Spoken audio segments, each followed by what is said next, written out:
The billionaire CEO raised his hand toward the shy waitress, his palm hovering dangerously close to her face. The entire restaurant seemed to inhale at once. Chairs halted mid-movement. Forks froze inches above plates. Even the pianist at the far corner struck a wrong note before falling completely silent. No one had expected the confrontation to erupt in the middle of such an elegant dining room. Walnut-paneled walls reflected the warm glow of brass sconces, and white tablecloths draped perfectly across every table. It was a room designed for quiet power, not scenes like this. Hello everyone, before we begin today's video, I want to thank you for choosing to watch my channel when there are so many other creators out there. Once again, I sincerely thank you, and I hope you can support me with a subscription and leave a comment with the number 1 after you finish listening to this story. Thank you very much.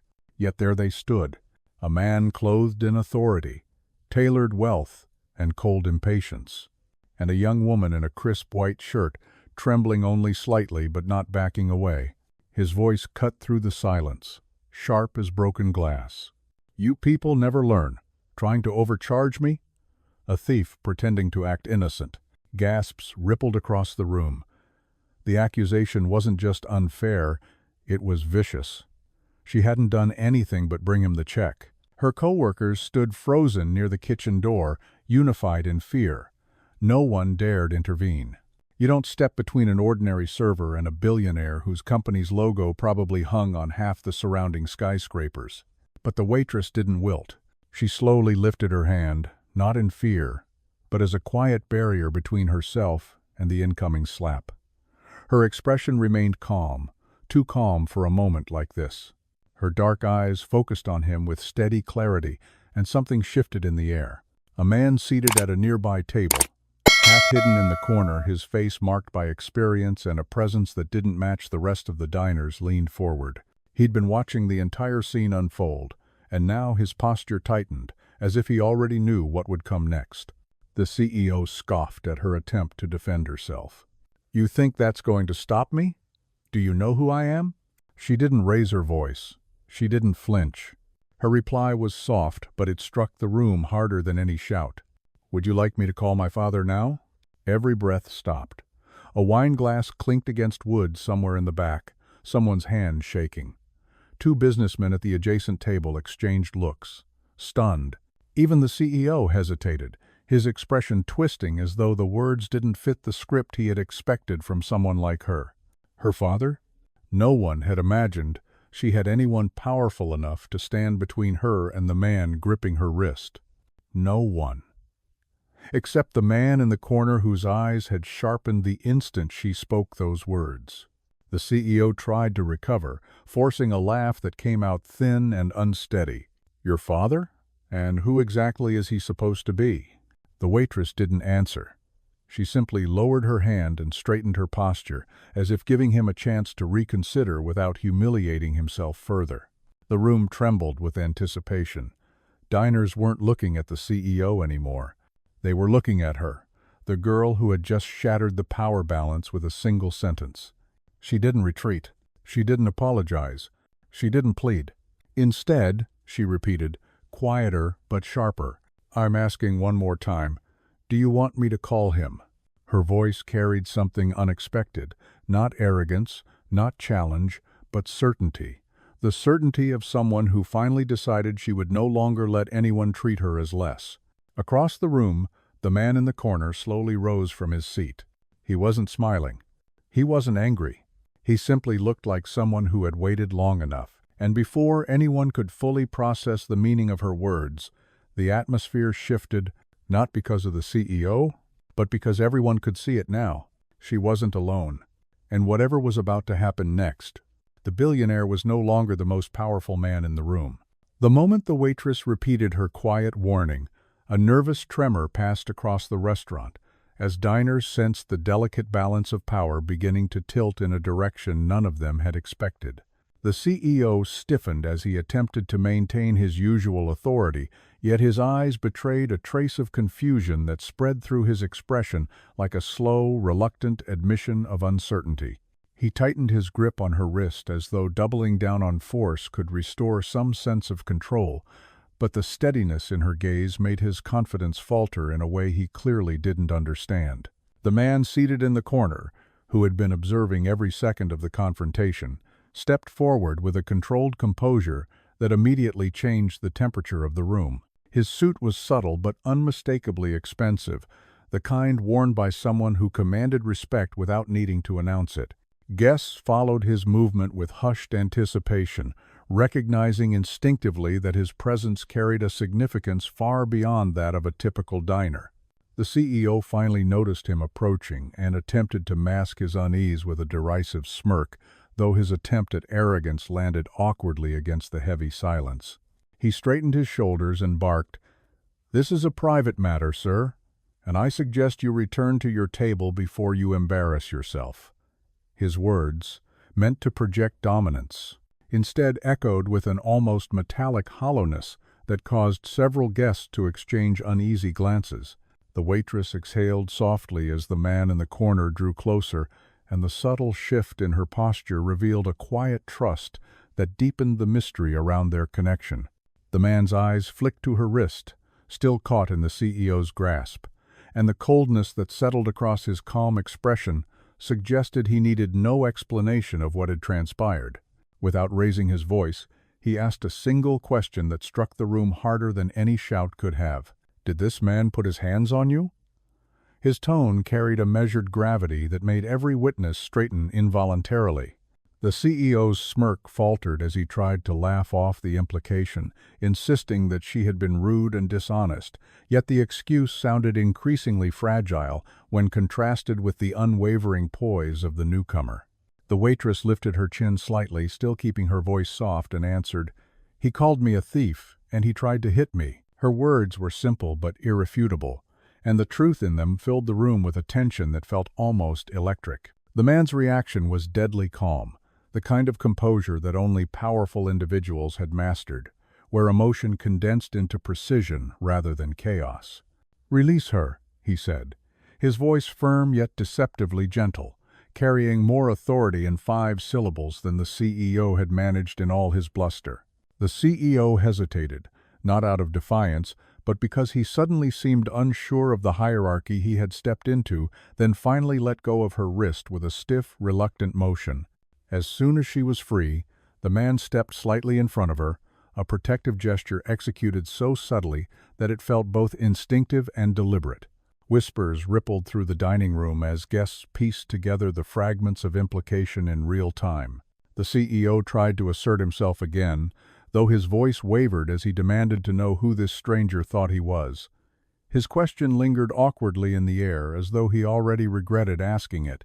The man did not rush to answer, choosing instead to study the CEO with a patient, unwavering stare that carried more weight than any immediate response could have. When he finally spoke, his words were crisp enough to slice through the tension. "I am the last person you should be raising your voice to," he said, delivering the line with a gravity that made several diners inhale sharply. Then he shifted his attention back to the waitress, his voice softening with genuine concern as he asked, "Are you hurt?"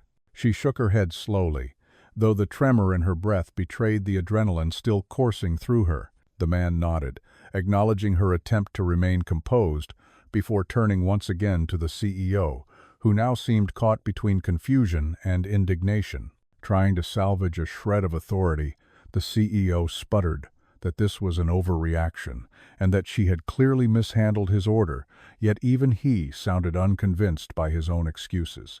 The man stepped closer, his presence now fully commanding the room, and said, "You accused my daughter of theft in public. You raised your hand to her. And you believe the only issue here is your dinner?" The revelation rippled across the restaurant with the force of a shockwave, and several guests audibly reacted, instantly understanding why the waitress had spoken with such calm certainty earlier. The CEO's face drained of color as the implication settled in, and he opened his mouth as if to defend himself, but no words emerged. The hierarchy of the room had inverted completely, and he was no longer the immovable force he believed himself to be. The man, her father, held the room with an effortless authority that demanded nothing and yet commanded everything. The waitress, standing quietly behind him now, realized the weight of what came next. Her father wasn't here merely to protect her pride. He was here to restore justice with a precision the CEO had never expected. And as the dining room braced for the next words that would shift the outcome of the night, the CEO finally understood that he had picked the wrong person to humiliate. The dining room, once filled with the comfortable murmurs of business meetings and celebratory dinners, now vibrated with a thick and uneasy quiet as every guest tried to process the truth that had just been revealed. The CEO, who moments earlier had wielded the full force of his status like an unassailable shield, now stood rigid and exposed, his authority crumbling beneath the weight of the father's composed but devastating words. The waitress remained still behind her father, her breathing shallow yet steady, as if the shock of the moment had only strengthened her resolve rather than shattered it. Her father did not raise his voice, yet the deliberate firmness in his tone resonated throughout the room with a commanding clarity that even the wealthy clientele had rarely encountered. "You humiliated my daughter in front of an entire room of witnesses," he said, each syllable carrying the weight of a moral verdict rather than mere accusation. "You called her a thief without evidence, attempted to strike her without provocation, and now stand here pretending this is a misunderstanding." His words fell with sharp precision, not intended to intimidate but simply to reveal the truth in a light the CEO could no longer escape. The CEO swallowed hard, his earlier arrogance dissolving into a nervous flicker of defensiveness as he repeated that she had mishandled his check, though the claim sounded increasingly desperate when set against the clarity of the father's account. Several diners exchanged disbelieving looks, recognizing how absurd the CEO's excuse had become now that his behavior had been fully exposed. One guest near the window whispered that she had seen the CEO snap at servers in other establishments, while another murmured that this was hardly the first time he'd used his position to belittle someone without consequence. Her father listened without reacting, his face carved into an expression of cold, measured disappointment that was far more devastating than anger. When he finally responded, his voice softened in a way that somehow increased the pressure around them. "My daughter has worked here for 2 years without a single complaint," he said, glancing briefly at the manager who stood frozen just beyond the kitchen entrance. "She arrives early, leaves late, and treats every patron with dignity, including those who do not deserve it. And yet you chose to target her simply because you assumed she had no one who would defend her." The CEO tried to protest, but the father silenced him with a raised hand, not in aggression, but in a gesture of quiet authority that no one in the room dared overlook. "Your behavior reveals more about you than anything she could have said," he continued calmly. "You depend on fear to maintain power, yet crumble the moment someone refuses to bow to you." His words echoed with a clean moral sharpness that left the CEO visibly shaken, as though each observation peeled back a layer of his carefully cultivated image. The waitress shifted slightly behind her father, her eyes flicking to the faces of nearby diners, who now watched her not with pity, but with genuine empathy and respect. She hadn't intended to draw attention or create a spectacle. She had merely wanted to survive her shift and go home without incident. Yet now she stood at the center of a moment that felt larger than herself, a moment in which someone finally held the powerful accountable in a way she had never imagined witnessing firsthand. The manager, who had remained painfully silent throughout the ordeal, finally stepped forward with an apologetic look that suggested he regretted every second of his earlier inaction. He began to speak, stumbling through an explanation about the restaurant's values and customer service standards, but her father's gaze halted him before he could finish the half-formed apology. "Your responsibility is not to protect abusive customers," her father said with an eerie calmness. "Your responsibility is to protect your staff, and today you failed to do so." His words cut through the manager's attempted defense, leaving him pale and visibly chastened as several employees behind him nodded almost imperceptibly, grateful that someone finally spoke aloud what they had quietly endured for so long.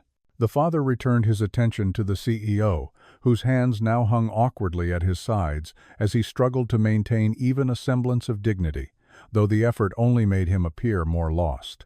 "I will not escalate this matter publicly," the father said, his voice controlled yet resolute, but you will take responsibility for your actions here and now." The statement landed like a gavel on solid wood, and the CEO's mouth opened instinctively in protest before closing again as he realized he no longer held any leverage. The father waited, patient and unblinking, until the CEO finally muttered a strained and barely coherent apology, one that sounded less like remorse and more like resignation to a reality he could no longer manipulate. The apology, though forced, signaled the end of the balance he once held, and the room seemed to exhale collectively as though relieved that the tension had finally begun to release. The waitress didn't smile or gloat. Instead, she simply nodded, acknowledging the apology with a quiet grace that contrasted sharply with the CEO's earlier cruelty. Her father placed a reassuring hand on her shoulder, grounding her in a moment that felt both surreal and fiercely just. Though the confrontation wasn't finished, its trajectory had already shifted irrevocably, and the CEO, stripped of his imagined invincibility, finally understood that his power had limits he never dreamed could be challenged. The room, still thick with emotion, braced for the final measure of justice, knowing instinctively that the father was far from done. As the CEO stood trembling beneath the weight of his coerced apology, the dining room's atmosphere shifted again, not lighter this time but sharper, as though every guest sensed that the father had not yet delivered the final measure of accountability. The waitress could feel the tension radiating from the tables around them, where strangers who had watched her humiliation unfold now silently waited to see whether justice would merely be symbolic or deeply, irrevocably real. Her father's calm expression revealed nothing, yet his posture suggested he was only beginning to address the magnitude of what had happened. The CEO attempted to recover a semblance of composure by straightening his suit jacket and offering an unconvincing smirk, hoping to reclaim ground through posture alone, though his hands continued to twitch with nervous energy. He muttered something about misunderstandings being common in restaurants of this scale, but his words drifted into the heavy silence like dull stones sinking without a ripple. His authority, once so effortless, now clung to him like a costume he no longer had the presence to wear. Her father watched him with a patience that felt far more intimidating than anger, allowing the CEO's excuses to falter under their own weight, before speaking with a steady clarity that commanded the attention of every person in the room. "A man who cannot control his temper has no place lecturing others about professionalism," he said, and the sentence, though moderately spoken, cracked across the space like a clean fracture line. "You assumed my daughter was beneath you, not because of her actions, but because you believed no one would stand for her." The CEO's jaw tightened as he tried to protest, insisting that his reputation alone demonstrated his integrity, yet the claim only deepened the unease among the diners, who now understood exactly how little that reputation actually meant. The father remained unmoved, and drew a small, dark leather wallet from his inner pocket, removing a slim metallic card that gleamed under the warm lights. "Your company leases office space in 4 of my buildings," he said evenly, holding the card between 2 fingers, with a deliberate calmness that made the CEO flinch as though struck by something unseen. "And your contracts rely heavily on the goodwill of investors who expect their partners to conduct themselves with dignity." And the room erupted in whispers as guests pieced together the implications, many exchanging looks of astonished realization as they recognized the father's name embossed on the card. Several diners had attended charity events or corporate galas, hosted by the very man now standing protectively beside his daughter, and their hushed comments confirmed that his influence extended far beyond the restaurant's polished walls. The CEO's complexion drained to a sickly pallor as he understood the scale of the mistake he had made, and he stammered that the situation had been blown out of proportion, though the excuse sounded pathetic even to his own ears. Her father ignored the panicked backpedaling and continued with a tone that remained controlled and precise. "You humiliated an employee who has served this establishment with grace for years," he said. "You attempted to strike her, then defamed her character in front of dozens of witnesses. Fortunately for you, I am a man who still believes in measured consequences." His emphasis on the word measured sent another wave of uneasy anticipation through the room, as though the guests sensed that the father's restraint was far more formidable than any outburst could have been. The manager approached again timidly, apologizing profusely and promising that the restaurant would cooperate fully with any steps the father deemed necessary. But the father raised a hand to stop him, not harshly but decisively, conveying that responsibility could not be delegated away with apologies alone. "This is not about revenge," he said, glancing briefly at the staff, many of whom had witnessed similar mistreatment in silence. "This is about setting a precedent that disrespect and exploitation have consequences, regardless of wealth or position." The CEO, grasping at the last remnants of his authority, insisted he had no intention of harming anyone, and that he only expected proper service.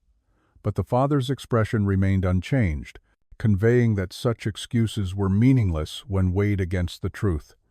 "Proper service does not include assault," the father said, his voice low and steady, "and leadership does not include abusing those who cannot defend themselves." The weight of those words settled deeply over the CEO, who now seemed unable to meet anyone's eyes, not the father's, not the diner's, and certainly not the waitress's, whom he had treated as though she were invisible only minutes before. His silence, finally devoid of arrogance, exposed a vulnerability he had never intended to show, though it arrived far too late to preserve his dignity. The father exhaled slowly, as though making his final decision with the deliberate care of someone who understood the breadth of his influence. "You will step out of this restaurant," he said, "and you will not return to any business under my holdings until you have addressed your conduct and compensated for the harm you caused." The CEO blinked in disbelief, opened his mouth to argue, then closed it again when he saw the unwavering steadiness in the father's eyes, which made it clear that the order was not negotiable. As murmurs spread across the room, the waitress watched the scene unfold with a mixture of disbelief and quiet relief, realizing that her father's calm precision had created a boundary she had never dared to draw for herself. The CEO, finally aware of the finality of his defeat, nodded stiffly and stepped backward, bumping into a nearby table before regaining enough composure to walk toward the exit. The father didn't watch him leave. Instead, he turned toward his daughter with a softness that contrasted beautifully with the firmness he had displayed moments earlier. The restaurant remained silent, united in the understanding that something fundamental had shifted not only in the balance of power, but in the quiet dignity of the young woman who had finally been defended in a world that so often allowed cruelty to go unchallenged. And as the CEO disappeared through the heavy doors, the room exhaled again, but this time not in fear, in recognition that justice, for once, had walked in calmly, spoken clearly, and prevailed completely. The heavy doors closed behind the CEO with a muted thud, leaving behind a vacuum of stillness that seemed to settle into every corner of the dining room, as though the walls themselves were exhaling after an unbearable strain. The diners remained motionless for several long seconds, unsure whether they were permitted to return to their meals or obligated to honor the silence that followed the man's abrupt departure, as though breaking it too soon would disrespect the gravity of what they had witnessed. The waitress felt her knees soften beneath her as the intensity of the last several minutes finally began to seep through her composure, yet her father's steady presence at her side grounded her before she could succumb to the fear that threatened to catch up with her. Her father looked around the room with a composed expression that radiated both reassurance and authority, silently signaling that the ordeal was finished and that no further confrontation would occur. His calmness allowed the staff, who had been frozen in place like statues carved from collective anxiety, to slowly resume movement as they exchanged glances of gratitude toward the man who had defended one of their own with such quiet strength. A dishwasher peeked cautiously from behind the kitchen door, clearly having witnessed more of the incident than anyone realized, and his small, reverent nod reflected the unspoken relief shared among the employees. The manager approached with trembling hands, clearly wrestling with the guilt of his earlier inaction, and attempted once more to apologize with a sincerity that carried the weight of his remorse. Her father accepted the apology with a courteous nod, though he emphasized gently that leadership required courage, especially when the vulnerable depended on it most. His words were neither cruel nor accusatory, yet they struck the manager with a clarity that made him vow silently to protect his staff more fiercely in the future, even if it meant confronting difficult guests who wielded wealth like a shield. The diners resumed their conversations in hushed tones, but their glances toward the waitress had transformed entirely. Where there had once been polite detachment, there was now genuine respect, as though they recognized her not merely as a server, but as someone who had endured humiliation with extraordinary restraint. A woman in an emerald dress offered a quiet compliment about her composure, while an older couple near the window expressed sympathy and assured her that she had done nothing wrong. Their kindness, unexpected and overwhelming, softened the sting of the earlier cruelty in a way that made her eyes burn with restrained emotion. Her father placed a gentle hand on her shoulder and asked whether she needed a break, his tone laced with warmth that contrasted beautifully with the sharp authority he had wielded only minutes earlier. She shook her head slowly, insisting she was fine, though her voice trembled slightly from the emotional weight still pressing against her chest. He studied her for a moment, recognizing the resilience she had cultivated through years of quiet struggle, and then nodded, with a pride that illuminated his expression in a way she rarely saw.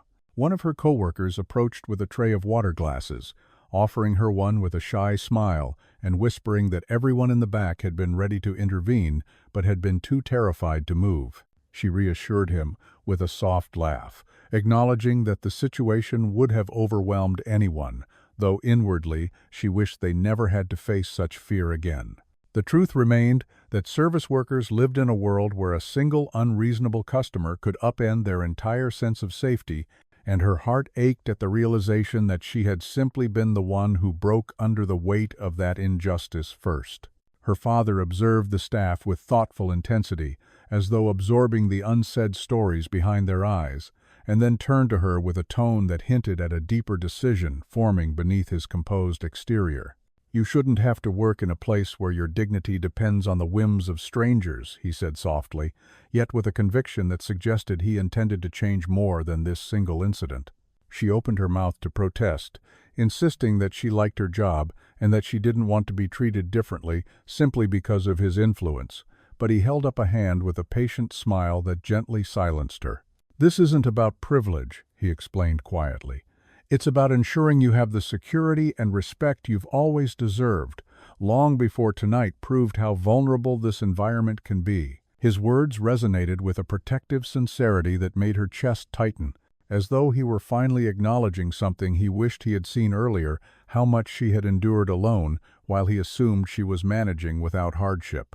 The diners gradually resumed their meals, yet the room's energy remained altered in an unmistakable way.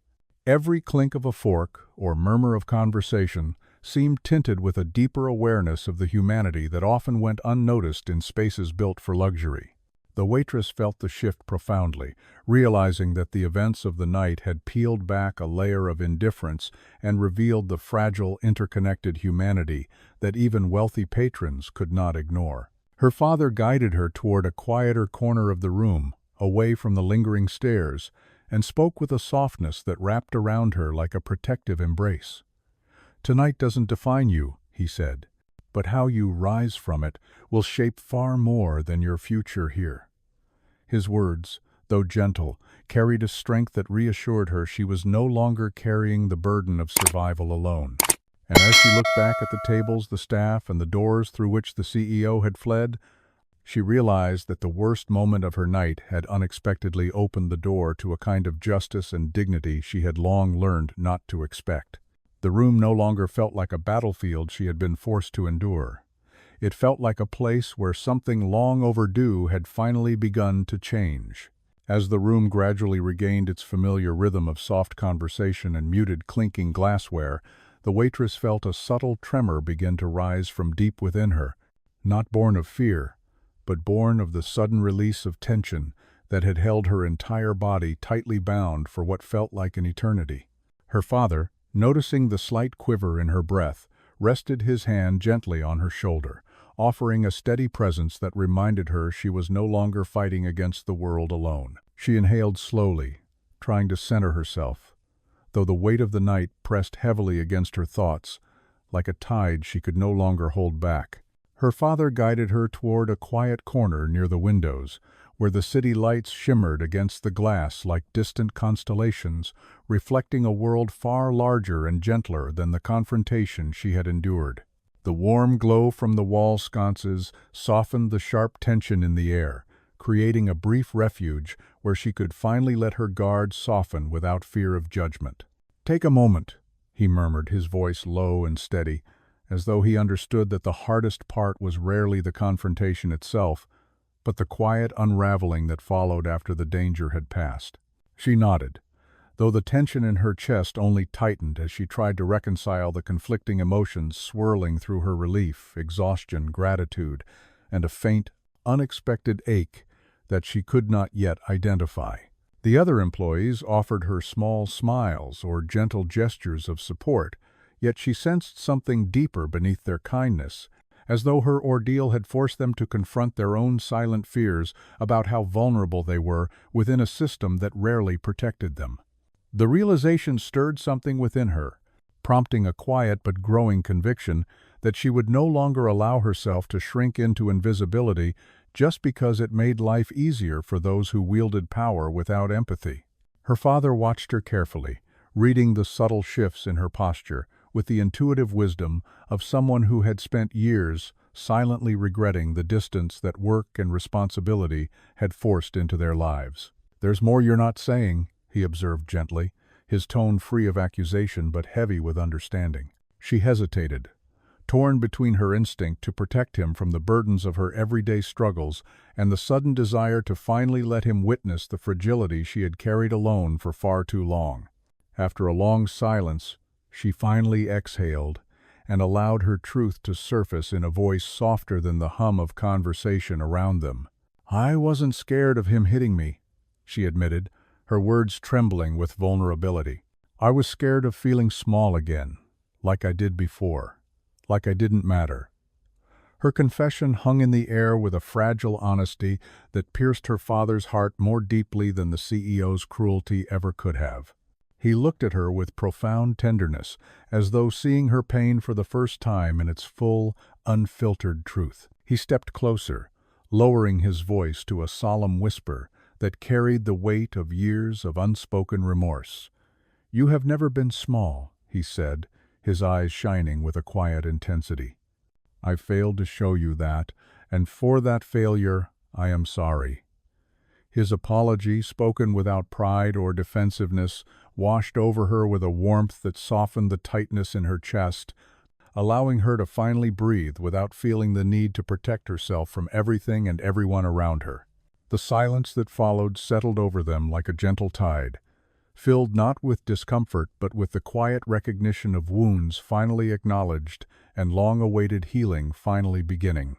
He looked out toward the tables where the guests had resumed their meals, observing how their eyes lingered on the staff with a newfound awareness that suggested tonight had shifted more than just one man's arrogance. "The world is changing," he murmured, half to himself and half to her.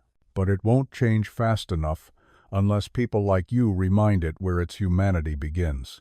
His words resonated within her like a small spark igniting a deeper fire, illuminating a sense of worth she had long suppressed beneath the weight of financial pressure and relentless self-sacrifice. She lifted her gaze, meeting his eyes with a steadiness that surprised even her, realizing that she had been carrying not only her own struggles but the unspoken stories of countless service workers who endured insults and dismissals with no one to defend them. "I don't want anyone else to go through what happened tonight," she said quietly, feeling the conviction settle firmly into her bones. Her father nodded, recognizing the burgeoning strength in her voice as something that belonged not to a victim but to someone stepping into an identity shaped not by fear but by courage. "Then let us make sure they won't," he replied, offering a partnership that extended beyond blood and into shared purpose. In that moment, she understood that tonight's confrontation had unveiled more than the cruelty of one powerful man. It had revealed the potential for something far more profound than punishment or public humiliation. It had revealed the possibility of change. Not loud, not violent, but rooted in dignity, moral clarity, and the quiet strength of those who refuse to be diminished. And as she stood beside her father, watching the restaurant slowly return to its polished rhythm, she felt, for the first time in a long while, that her life was no longer something happening to her but something she could actively shape with a courage she never knew she possessed. As the tension slowly dissolved into the polished air of the dining room, the father's calm presence seemed to anchor the waitress in a way she had not felt for years. Yet beneath the surface of relief, another current stirred, one woven from questions that had remained unanswered in the chaos of the confrontation. She knew that men like the CEO did not rise to power by chance, nor did they lash out so brutally without some deeper rot festering beneath the sheen of their public images, and a small part of her sensed that tonight's eruption might be only the visible fracture of something far more unsettling beneath his perfectly tailored exterior. Her father, noticing the faint crease forming between her brows, studied her expression with the intuitive care of someone who had spent years learning to listen to the quiet spaces between words.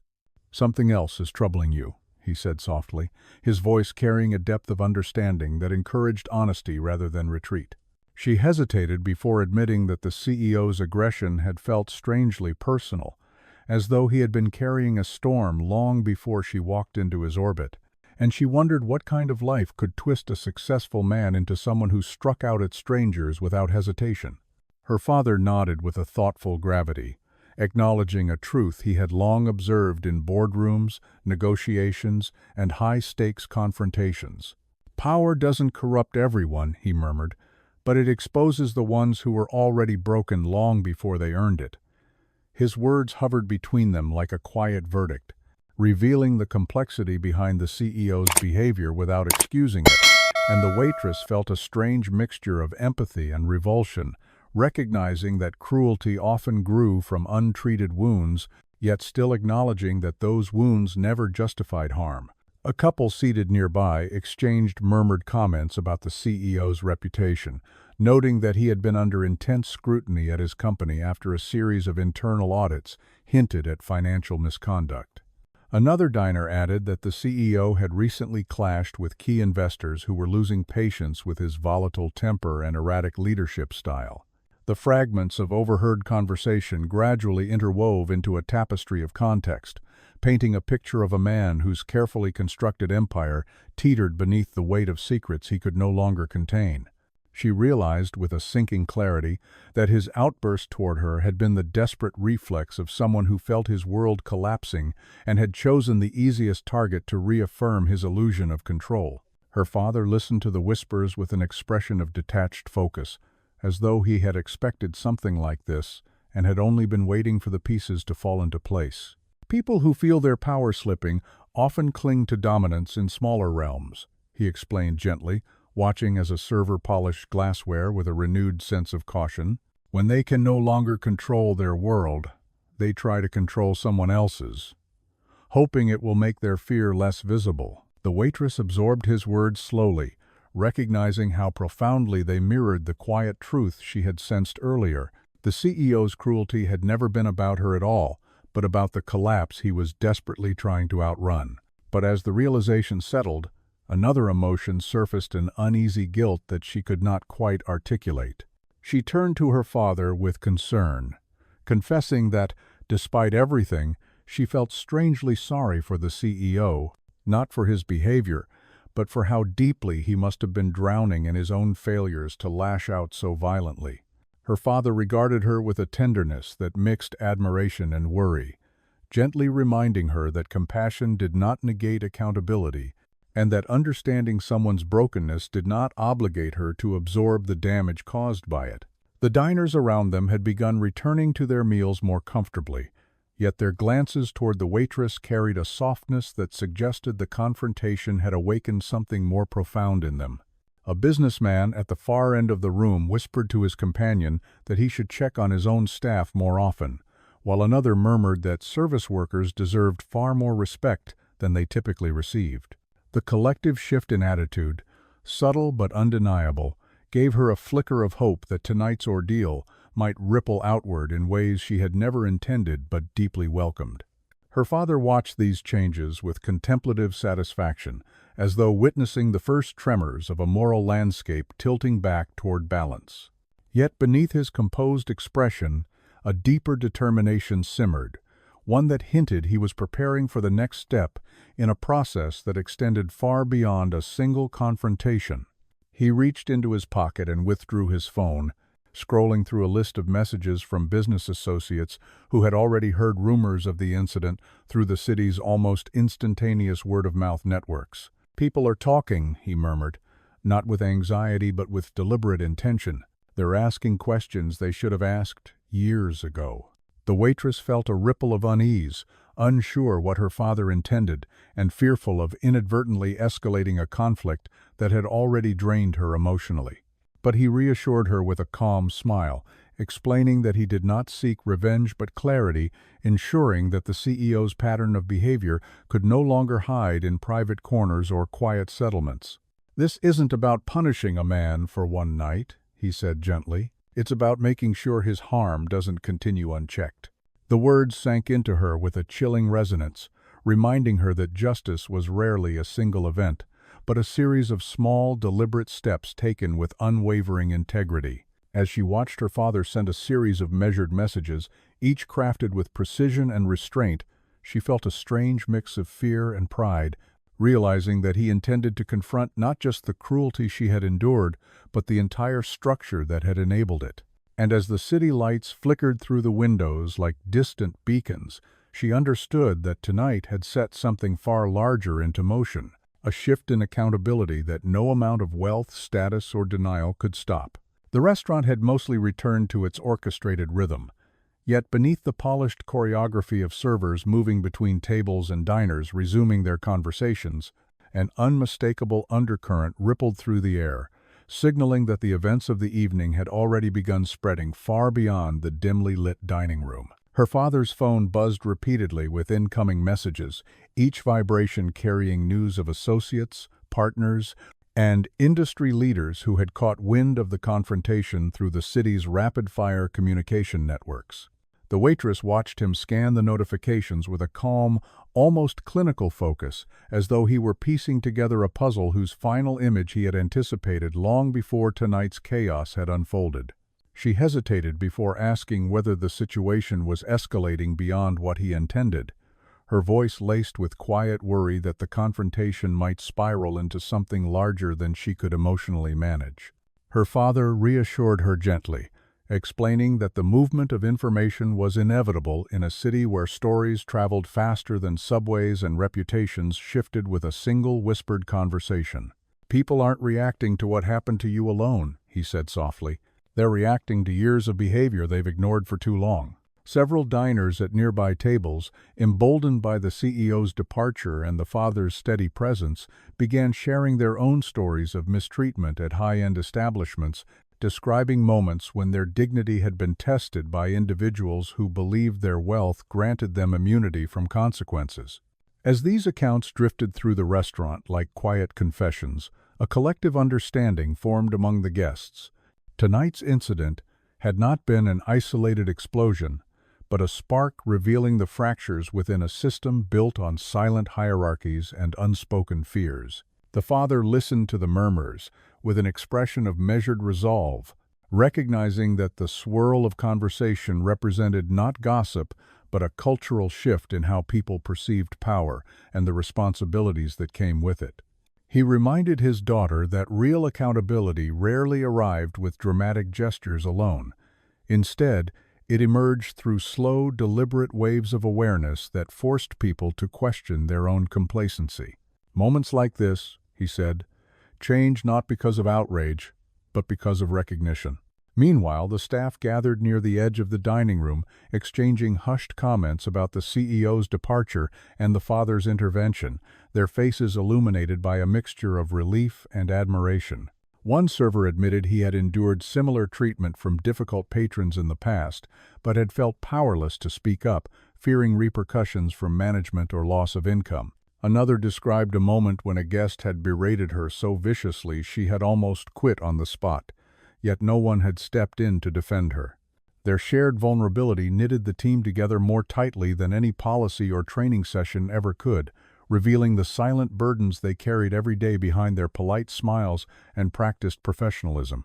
The manager approached the father with greater confidence this time, offering not excuses but genuine gratitude for exposing a problem that had festered too long beneath the restaurant's elegant facade. He confessed that the fear of upsetting wealthy clients had too often overshadowed the responsibility to protect the staff, and he promised to implement new training protocols and stricter guidelines to ensure no employee faced such mistreatment again. Her father listened with calm approval, acknowledging the courage it took for the manager to confront his own shortcomings so openly. As her father continued receiving messages from influential contacts, the waitress felt a tightening in her stomach, unsure whether she was ready for the broader attention that seemed to be gathering like a distant storm. She confessed to him that she never wanted the night to become a public spectacle, fearing that her story would be twisted into something she could no longer control. He placed a reassuring hand on her back, explaining that the narrative would not be shaped by those who wished to exploit it, but by the truth she had embodied with her quiet strength. "You didn't choose the spotlight," he said gently, "but you did choose dignity, and that choice carries more weight than any rumor." A businessman seated near the bar approached them tentatively, expressing admiration for how she had handled the confrontation and admitting that he planned to revisit the employee policies at his own company after witnessing the evening's events. His sincerity surprised her, reminding her that even small shifts in awareness could ripple outward in ways she could not predict. Another guest, an older woman with kind eyes, assured her that she had inspired people tonight not through defiance, but through the moral clarity that radiated from her composure, proving that strength did not always roar but often whispered. Her father returned to her side after answering a few messages, his demeanor composed yet filled with a quiet determination that hinted at the steps he intended to take next. He explained that several investors who had long been wary of the CEO's volatility had reached out seeking details about the incident, and although he had given none, their interest indicated that the CEO's downfall might accelerate faster than anyone anticipated. "Your voice didn't bring him down," he said gently. "His actions did. You simply refused to be silent about them." She absorbed his words with a mixture of pride and discomfort, feeling the weight of responsibility settle over her, even as she recognized the truth behind his reassurance. The events of the night had not been orchestrated by vengeance, but illuminated by justice, and though she had not asked to play a role in that transformation, she found herself holding the threads of a story far larger than anything she had ever imagined. And as she looked around the restaurant at diners speaking with new empathy, at employees standing taller, at her father preparing to confront a broken system, she realized that tonight had not marked the end of a painful chapter, but the beginning of a profound reckoning. Because once the world started paying attention, there was no turning back.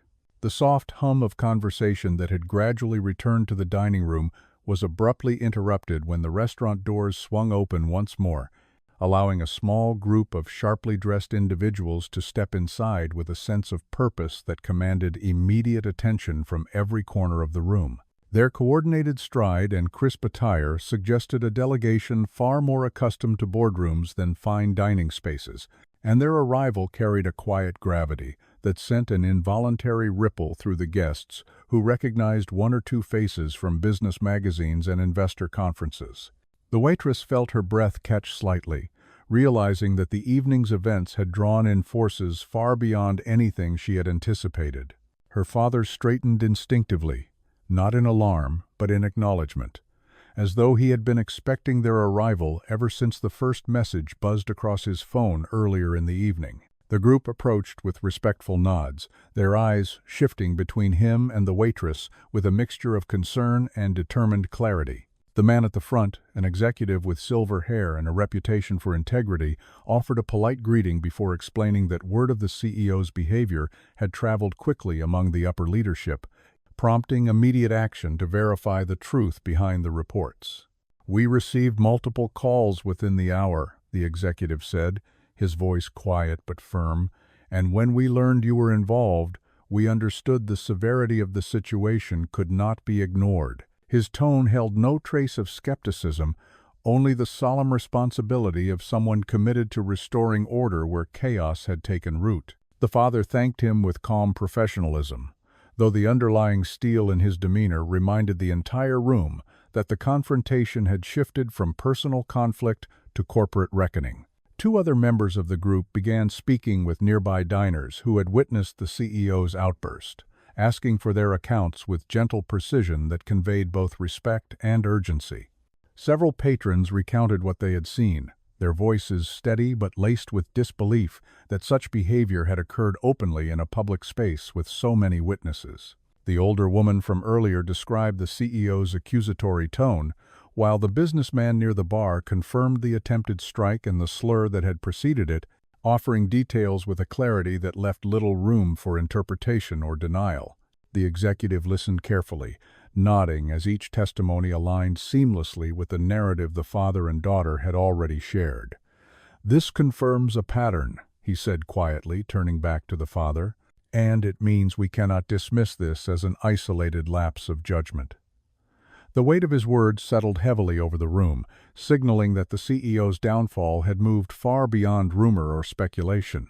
It had entered the realm of formal consequence. The waitress shifted uncomfortably, unsure whether she wanted her story to fuel a fire she had never intended to ignite. Her father sensed her growing unease and gently reassured her that the burden of justice did not fall on her shoulders alone.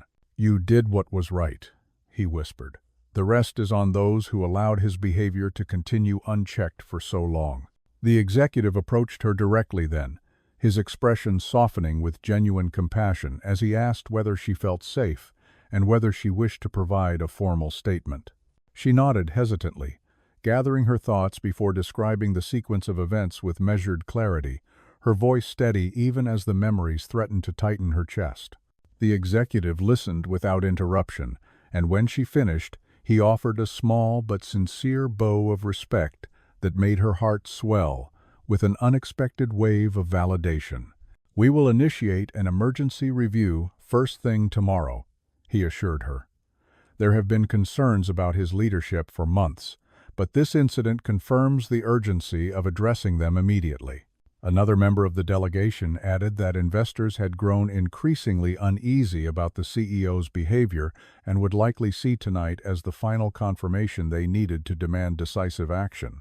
Her father absorbed this information with a thoughtful nod, recognizing the magnitude of the shift that was unfolding before them. He spoke calmly, reminding the executives that accountability meant not only addressing the CEO's actions but ensuring that the systems enabling such behavior were examined with equal scrutiny.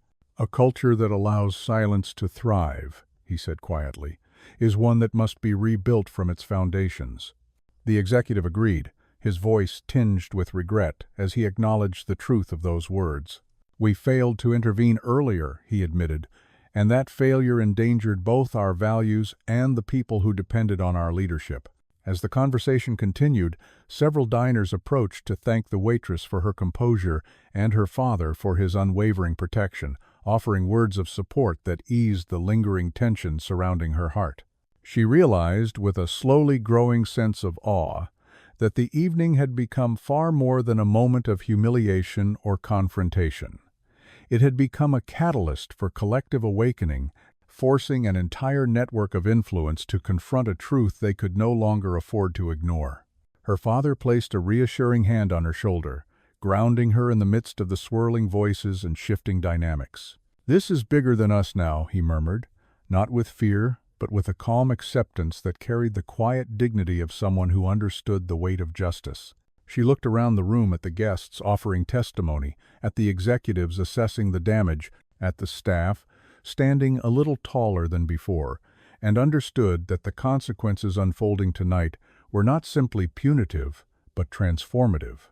The CEO had tried to break her spirit with a single cruel gesture, but instead, he had broken the silence of an entire system. And for the first time in years, she felt the world tilting toward something fairer, one deliberate step at a time. As the executives concluded their quiet interviews with the diners and exchanged somber remarks among themselves, The restaurant's doors opened once more with a subdued rustle, revealing the CEO standing hesitantly at the threshold, his posture stripped of the arrogance that had once marked every step he took. He scanned the room with a desperate blend of pride and panic, clearly aware that retreating earlier had not saved him from the consequences that now loomed like shadows stretching across the polished floor. The diners fell silent again, their gazes snapping toward him with a unified clarity that left no space for misunderstanding. The man who once commanded rooms through sheer force of ego now stood uncertain, exposed, and quietly unraveling. Her father stepped forward with a composed authority that instantly arrested the CEO's attention, his expression revealing none of the fury he might have felt, but instead a controlled gravity that spoke of moral boundaries drawn with clean, unwavering precision. "You should not have returned," he said evenly, each word delivered with a steady calm that made the surrounding tables feel as though the air itself had thickened. The CEO swallowed hard, attempting to reassert his former dominance, but the tremor in his voice betrayed a fear he could no longer mask. "I came to explain," he muttered, though the phrase emerged more like a plea than a declaration. "This has all gotten out of hand." He gestured vaguely toward the executives and diners, as though their presence diminished the legitimacy of the accusations rather than strengthened them, but the futility of his reasoning was evident in the tightening of his jaw and the unevenness of his breathing. His attempt to recast himself as the victim landed flat against the undeniable truth of his actions, which had unfolded under the bright lights and attentive eyes of an entire room. The silver-haired executive approached him slowly, his expression heavy with disappointment rather than hostility.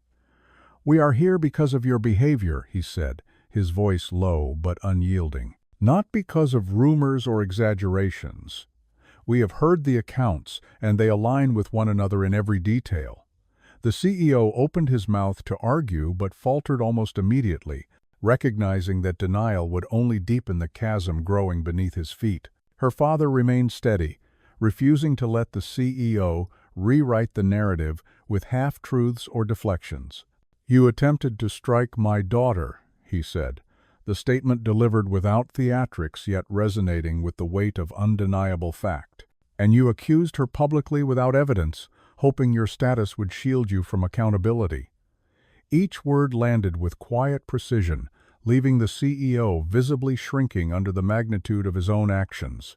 The diners watched this exchange with an intensity that bordered on reverence, as though witnessing the rare spectacle of power being confronted without fear or hesitation. The waitress felt her heart tighten as she observed the CEO's facade collapsing piece by piece, not out of sympathy but from the startling realization that she was no longer the trembling server who had once braced for his strike. She had found her voice, and the world around her had found its conscience, creating a moment that felt both surreal and fiercely transformative. The CEO tried one last time to salvage his authority, insisting that the incident had been misinterpreted and that emotions had run high due to stress, yet even he seemed unconvinced by the hollow excuses falling from his lips. The executive shook his head with slow finality, explaining that the board had already been alerted and that an emergency meeting would be held in the morning to determine the formal consequences of the CEO's misconduct. "Your position is no longer secure," he said gently, though the truth behind the statement struck with the force of a final verdict. Her father stepped closer, his voice dropping to a calmness so controlled it carried the subtle power of moral authority honed through years of leadership. "This isn't about your career," he said. "It's about the harm you caused in a moment when you believed no one would challenge you." The CEO's expression twisted with something between anger and despair, but he lacked the strength to argue, knowing that any resistance would only sharpen the clarity of his guilt. The silence that followed stretched long and heavy, broken only when the waitress finally gathered the courage to speak, her voice soft yet steady enough to carry across the room. "I don't want revenge," she said, forcing him to meet her eyes. "I just want you to understand what you did." Her words were not vindictive, nor were they delivered with triumph. Instead, they carried a quiet dignity that forced the CEO to confront the humanity he had denied her. For the first time that evening, his gaze faltered not out of arrogance, but out of shame. as though the truth of her statement pierced through the layers of defensiveness he had clung to.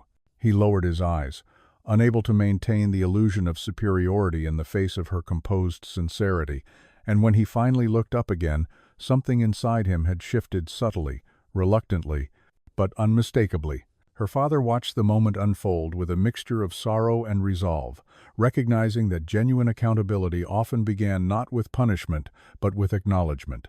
"Reflection is the beginning," he said quietly to the CEO, "but consequences are what ensure the harm does not repeat."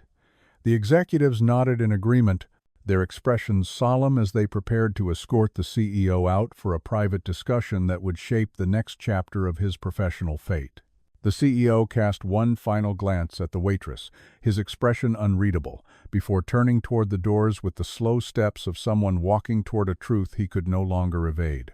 The diners exhaled softly as he disappeared once more, sensing that a long overdue reckoning had finally begun, and that the young woman he had tried to belittle now stood taller than the tallest towers his company had ever built. For the first time that night, the balance of power felt right, and justice, steady and unmistakable, had finally taken the floor. The silence left in the CEO's wake seemed to settle over the dining room like a slow, cooling mist, softening the sharp edges of the confrontation, yet leaving intact the gravity of everything that had unfolded. The executives lingered near the entrance, exchanging measured words into their phones as they coordinated the next steps with board members and legal advisors who were already preparing for the difficult morning ahead. The waitress watched them with a complex mixture of relief and disbelief, still adjusting to the idea that her quiet resolve had ignited a chain of consequences stretching far beyond her own immediate world. Her father guided her toward a nearby table, encouraging her to sit for a moment, while the staff continued their work with boosted confidence, moving through the room with an unfamiliar but welcome sense of empowerment. She sank into the chair slowly, her hands trembling slightly as the adrenaline that had sustained her began to ebb, leaving behind the vulnerability of someone finally allowed to process the emotional weight she had been holding at bay. Her father sat beside her, his presence calm and unwavering, offering a quiet stability that gently anchored her rising emotions. As she steadied her breath, the manager approached again with a sincerity that felt heavier and more genuine than before, expressing his deepest regret for not intervening sooner and promising concrete changes within the restaurant's policies. He spoke of staff training, zero-tolerance guidelines, and formal reporting systems, acknowledging that too many employees had been left unprotected for far too long. She listened quietly, appreciating both his remorse and his resolve, understanding that change often began with uncomfortable admissions from those who had previously looked away. Across the room, diners finished their meals with newfound awareness, many leaving generous tips or pausing to thank the staff for their grace under pressure. A few quietly approached the executives to offer statements of support, while others lingered near the entrance to ensure the waitress knew they stood firmly behind her.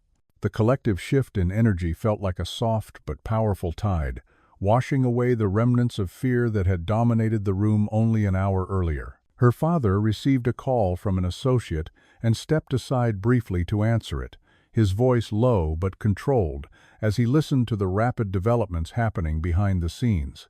When he returned, his expression carried a mixture of gravity and compassion, revealing that the board had scheduled an emergency vote to consider the CEO's immediate suspension pending a full investigation. "This is no longer just about what happened tonight," he explained gently. Her father reassured her that she bore no responsibility for the company's internal turmoil, reminding her that systems built on fear eventually collapse under their own weight, and that the CEO's downfall was a consequence of choices made long before he ever stepped into the restaurant tonight. As the night deepened, the executives approached her once more, thanking her for her courage and assuring her that her testimony had provided clarity during a moment when silence might have allowed harm to continue unchecked. They emphasized that the board valued integrity far above public relations, and that her voice had served as a necessary catalyst for long overdue scrutiny. Their sincerity humbled her, and she responded with a quiet gratitude that reflected her growing understanding of how profoundly her actions had rippled outward. Her coworkers gathered around, offering gentle touches on her shoulder and small words of encouragement that made her realize how deeply they had been affected by her ordeal. One of the newer servers admitted she had often feared standing up to difficult customers, worried she might lose her job or face retaliation from management. Another described how tonight's events had inspired her to speak up more confidently, knowing the staff now had leadership genuinely willing to protect them.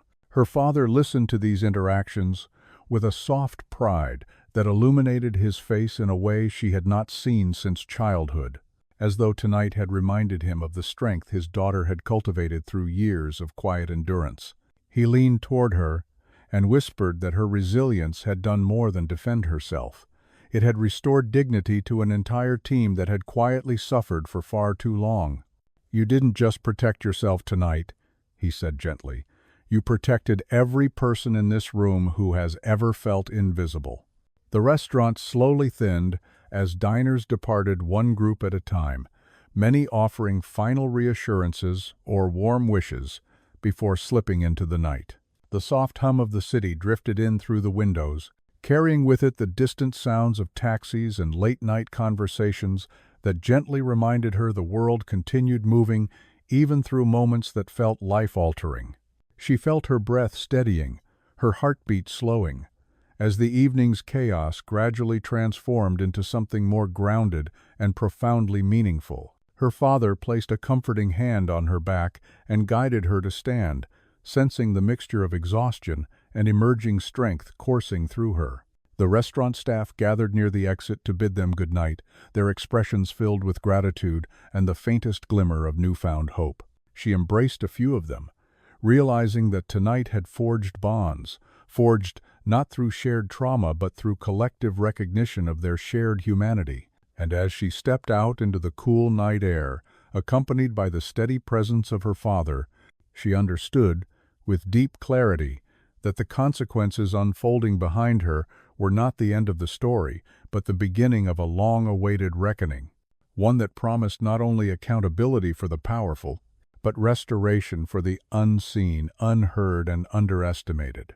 Tomorrow would bring decisions, headlines, and perhaps even controversy, but tonight had already delivered something far more important, a shift in the moral weight of the world, and the quiet, unshakable truth that dignity had finally been defended. The cool night breeze wrapped softly around them as they stepped onto the quiet sidewalk, carrying away the last fragments of tension that had clung to their thoughts inside the restaurant, leaving behind something gentler, calmer, and strangely hopeful. The waitress inhaled deeply, savoring the clean air as though reclaiming a part of herself that had been overshadowed by fear and fatigue for far too long, while her father walked beside her with a steady presence that felt both grounding and newly familiar. For the first time in years, she felt the subtle but undeniable warmth of being truly protected, not through wealth or influence alone, but through the sincerity of someone who finally understood the weight she had carried in silence. Her father slowed his pace, letting the delicate glow from the street lamps illuminate the tired but determined expression on her face, as he asked whether she wanted to continue working in a place where her dignity had once been threatened so deeply. She hesitated before answering, her thoughts weaving through the images of supportive coworkers, grateful diners, and the systemic changes her experience had inspired in just one night. "I don't want to run from what happened," she finally said, her voice steady despite the lingering tremor of exhaustion. "I want to return on my own terms, knowing that it won't happen again, not to me and not to anyone else." Her father regarded her with a quiet pride that softened the strong lines of his face, recognizing the depth of her resolve and the courage born not from confrontation, but from compassion. He promised to provide whatever support she needed, whether emotional, financial, or simply the reassuring presence of someone who believed unequivocally in her worth. "Your strength changed more than just the course of one night," he said gently. "It reminded people that respect is not a privilege granted by status, but a right every human being deserves." They walked a little farther, letting the silence settle between them in a way that felt peaceful rather than heavy, as though the city itself were offering them a moment to breathe before the next chapter of their lives unfolded. She thought about the CEO not with anger, but with a soft, distant compassion that surprised her, realizing that justice had already begun to work in ways punishment alone never could. The weight of his actions now rested squarely where it belonged, yet the bitterness she had expected to feel had instead given way to something quieter and more liberating, the recognition that she no longer needed to carry his cruelty within her. Her father placed an arm around her shoulders as they approached the curb, guiding her gently while reminding her that healing often begins not when the world apologizes, but when the wounded reclaim their sense of self without apology. She leaned into his embrace with a gratitude that radiated deeper than words, understanding that tonight had repaired more than her sense of security. It had rekindled a bond she once feared, had faded beneath years of distance and unspoken sorrow. When they reached the corner, she glanced back toward the restaurant, the warm lights glowing through the windows like a quiet testament to the humanity that had emerged from a place designed for elegance rather than justice. She realized that the building no longer symbolized the fear she had endured, but the strength she had discovered. Not through defiance alone, but through the compassion and solidarity of the people who had stood with her. As they continued their slow walk home, she felt a peace settle into her chest, a peace that whispered of redemption not just for herself, but for everyone touched by the events of the evening. The world had not transformed overnight, yet something in it had undeniably shifted, opening the door to a future shaped by dignity rather than fear. And beneath the soft hum of the city, beneath the glow of lights flickering against the pavement, she finally understood the truth her father had carried all night. Justice is not loud. Justice is not cruel. Justice is steady, human, and patient. And when it arrives, it gives everyone a chance to stand taller than they ever believed possible.